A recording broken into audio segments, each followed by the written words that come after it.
For more on the latest beheading, apparent beheading, Lisa Daftari joins us now. She's a Mideast journalist and Fox News contributor. Lisa, this continues to be so offensive, so repulsive, so horrible, and that's what they want. They had these negotiations that Connor just told us about. What went wrong?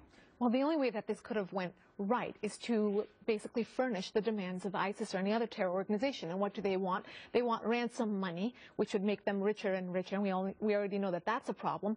Or they would want a swap, which would make them richer in terms of their terrorist stockpile. We don't want to feed into that. So that's why we've had a policy in this country, both Democratic and Republican presidents agreeing that we should never negotiate with terrorists. Now, the problem or issue that we really want to avoid with a video like this is not allowing this video to now monopolize the face of global terrorism. And we've allowed that up to now, meaning the headlines are always about ISIS. We're believing that this war on terror is contained to ISIS, to Syria, to Iraq, and that's not the case. This is global terrorism. We do not negotiate with terrorists, whether they are the Taliban, whether it's Al-Qaeda, whether it's ISIS, whether it's Hezbollah, whether it's the Iranian regime that this president is trying to strike a deal with. Well, you mentioned the Taliban. I mean, the State Department doesn't classify it as a terrorist organization, and that apparently is the White House reasoning for the Bo Bergdahl swap. So what do we do? Should we negotiate with ISIS? Should we change that policy or still keep our Absolutely, we keep our policy, because look at the results is when we do negotiate with terrorists. They are going to repeat these actions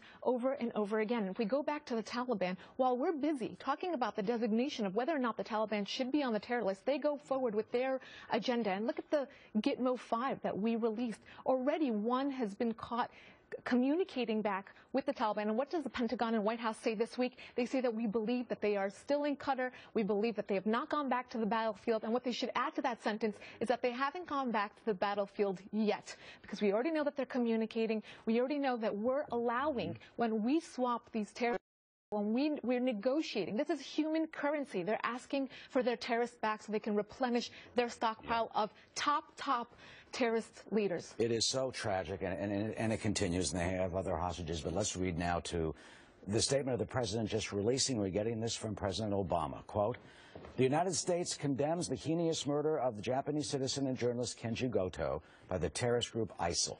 Through his reporting, Mr. Goto courageously sought to convey the plight of the Syrian people to the outside world. Our thoughts are with Mr. Goto's family and loved ones, and we stand today in solidarity with Prime Minister Abe and the Japanese people in denouncing this barbaric act. We applaud Japan's steadfast commitment to advancing peace and prosperity in the Middle East and globally, including its generous assistance for innocent people affected by the conflicts in the region.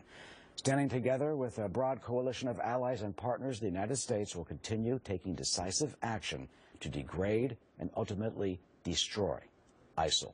That a statement just moments ago from the White House by the President of the United States on this latest barbaric act. Lisa, your reaction? You know, it's obviously tragic, and that's what the president's going to convey in all of this.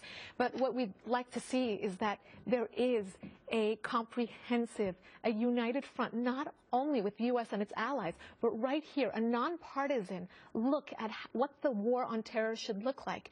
Meaning the president has to acknowledge, he has to define, forget about not calling to the Taliban a terrorist group, forget about how we define ISIS, forget about thinking that it's only going to be in Syria and in Iraq, but really declaring war on global jihad, not just on this one group or not just one isolated situation, but not going after their pockets politically, strategically. We need a better plan. It is a challenge that affects us all. Lisa, thank you so much. Of course.